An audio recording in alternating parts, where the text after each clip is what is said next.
इतिहास ने बहुत से योद्धा देखे, जमीन फतह करने वाले कई सिकंदर देखे, लेकिन क्या आपने कभी ऐसे बादशाह के बारे में सुना है जिसके नाम से रोम और फारस की सल्तनतें थर थर कांपती थीं, लेकिन उसका अपना तकिया ईंटों का और बिस्तर जमीन की धूल थी? एक ऐसा शख्स जिससे शैतान भी रास्ता बदल लेता था। आज की कहानी उस शेर की है जिसने आधी दुनिया पर राज किया, पर दिल एक फकीर का रखा। तैयार हो जाइए उमर इब्न अल खत्ताब की उस दास्तान के लिए जिसने दुनिया को इंसाफ का असली मतलब सिखाया। सोचिए, एक शख्स नंगी तलवार लेकर अपने सबसे बड़े दुश्मन का कत्ल करने निकला है। खून में उबाल है, आंखों में नफरत की आग है, लेकिन अचानक कुछ शब्द उसके कानों में पड़ते हैं और वो फौलाद जैसा इंसान मोम की तरह पिघलकर सजदे में गिर जाता है। आखिर उन शब्दों में ऐसा क्या जादू था और कैसे एक कट्टर दुश्मन इस्लाम का सबसे मजबूत स्तंभ बन गया?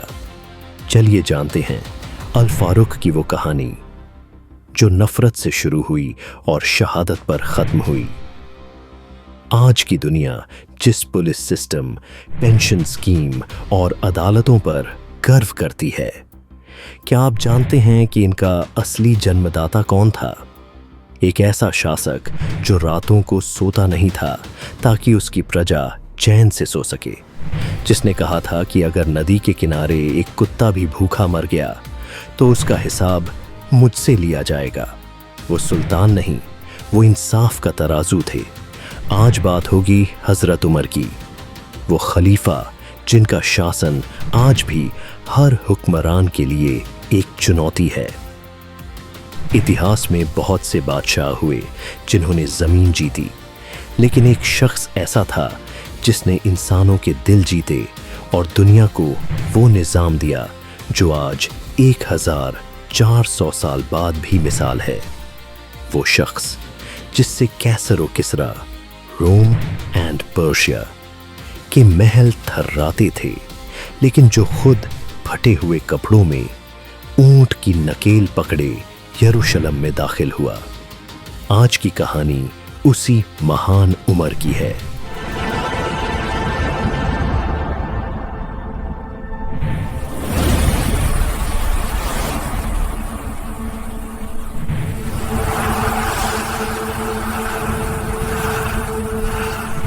उमर का बचपन ऐश ओ आराम में नहीं बीता। उनके पिता खत्ताब बिन नुफैल एक बेहद सख्त मिजाज आदमी थे। मक्का के जन नाम के मैदान में उमर चिलचिलाती धूप में ऊंट चराते थे। जरा सी गलती पर उनके पिता उन्हें बेरहमी से पीटते थे। इसी सख्ती ने उमर को फौलाद बना दिया। वो पहलवानी में माहिर थे, घुड़सवारी में बेमिसाल, और उस दौर के उन गिने चुने लोगों में से थे जो पढ़ना लिखना जानते थे। जब मक्का की फिजाओं में एक सदा गूंजी, अल्लाह एक है, तो उमर का खून खौल उठा। उसे लगा यह पैगाम उसके बाप दादों की शान के खिलाफ एक बगावत है। एक दिन नफरत की आग इतनी भड़की कि उमर ने अपनी तलवार उठाई। इरादा साफ था, आज इस किस्से को हमेशा के लिए खत्म कर दूंगा। लेकिन रास्ते में खबर मिली कि जिस आग को वो बुझाने निकला है वो तो उसके अपने घर में लग चुकी है। उसकी बहन फातिमा ने इस्लाम कबूल कर लिया था। जब उमर घर पहुंचा तो कानों में वो अल्फाज पड़े जिन्होंने रूह को झकझोर दिया। ताहा, हमने यह कुरान तुम पर इसलिए नहीं उतारा कि तुम मुसीबत में पड़ जाओ। वही हाथ जो कत्ल के लिए उठे थे कांपने लगे। जिस दिल ने कभी किसी की सिसकी नहीं सुनी थी, आज खुदा के कलाम से पिघल रहा था। उमर की आंखों से वो पानी बह निकला जो उसने बरसों से छुपा कर रखा था। उमर रसूलुल्लाह सल्लल्लाहु अलैहि वसल्लम की बारगाह में पहुंचा। मक्का के शेर ने आज अपना सिर झुका दिया था। जुबान पर एक ही गवाही थी, अल्लाह के सिवा कोई इबादत के लायक नहीं। मक्का सन्न रह गया। जिस उम्र से शैतान रास्ता बदल लेता था, आज वो इस्लाम की ढाल बन चुका था।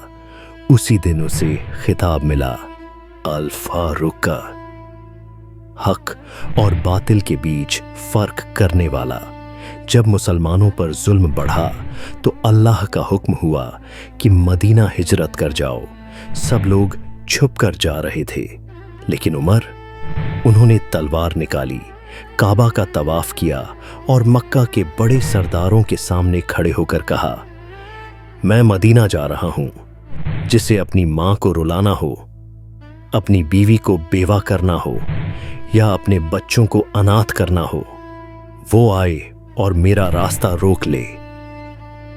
पूरे मक्का में किसी की हिम्मत नहीं हुई कि उमर का रास्ता रोक सके। जंग ए बद्र हो या उहुद, उमर हमेशा रसूल अल्लाह सल्लल्लाहु अलैहि वसल्लम के सामने ढाल बनकर खड़े रहे। बद्र की जंग में उन्होंने अपने ही सगे मामा का मुकाबला किया, क्योंकि उनके लिए हक खून के रिश्तों से बड़ा था। पैगंबर साहब सल्लल्लाहु अलैहि वसल्लम अक्सर फरमाते थे, अगर मेरे बाद कोई नबी होता तो वो उमर होता। हजरत अब्बू बकर के बाद जब उमर खलीफा बने तो उन्होंने दुनिया का नक्शा बदल दिया। उनके दौर में इस्लाम की सीमाएं ईरान, इराक, मिस्र और फिलिस्तीन तक फैल गईं। दुनिया की दो सबसे बड़ी सुपर पावर, रोमन साम्राज्य और पर्शियन साम्राज्य, उमर के कदमों में थीं। लेकिन इस महान विजेता का हाल क्या था? जब यरूशलेम की चाबियां लेने पहुंचे तो उनके ऊंट पर एक ही शख्स की जगह थी। आधी राह उमर बैठे और आधी राह उनका गुलाम। जब शहर के करीब पहुंचे तो बारी गुलाम की थी। दुनिया ने देखा कि वक्त का बादशाह पैदल चल रहा है और गुलाम ऊंट पर सवार है। आज हम जिसे मॉडर्न स्टेट कहते हैं, उसकी नींव उमर ने रखी थी। उन्होंने पहली बार पुलिस विभाग बनाया, रिटायरमेंट और पेंशन का सिस्टम शुरू किया, लावारिस बच्चों के लिए वजीफा तय किया, अदालतों में जज नियुक्त किए ताकि इंसाफ सुल्तान के हाथ में न रहे। उन्होंने कहा था, अगर फरात नदी के किनारे एक कुत्ता भी प्यासा मर गया तो उसका हिसाब रोज ए महशर उमर से होगा। 26 जुल्हिज्जा की सुबह थी। उमर नमाज ए फज्र की इमामत कर रहे थे। एक ईरानी गुलाम अब्बू लुलू फिरोज ने जहर बुझे खंजर से उन पर हमला किया।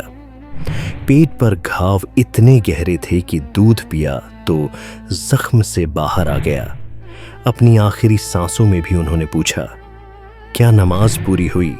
और दूसरी बात पूछी, क्या मुझे मारने वाला कोई मुसलमान है? जब पता चला कि वो गैर मुस्लिम था तो खुदा का शुक्र अदा किया कि मेरा कातिल कम से कम अल्लाह को सजदा करने वाला नहीं है। उमर को पैगंबर साहब सल्लल्लाहु अलैहि वसल्लम और हजरत अब्बू बकर के बगल में दफनाया गया। उनके जाने के बाद हजरत अली रज़ियल्लाहु अन्हु ने कहा था, आज इंसाफ का दरवाजा टूट गया। उमर सिर्फ एक सुल्तान नहीं थे, वो एक विचारधारा थे। वो बताते हैं कि ताकत का मतलब जुल्म नहीं बल्कि कमजोर की हिफाजत है। वो बताते हैं कि अगर शासक अल्लाह से डरे तो पूरी दुनिया उससे डरती है। उम्मीद है आपको ये मालूमात पसंद आई होंगी। मुलाकात होगी एक और पुरअसर वीडियो के साथ। तब तक के लिए इजाजत दीजिए। अल्लाह हाफिज।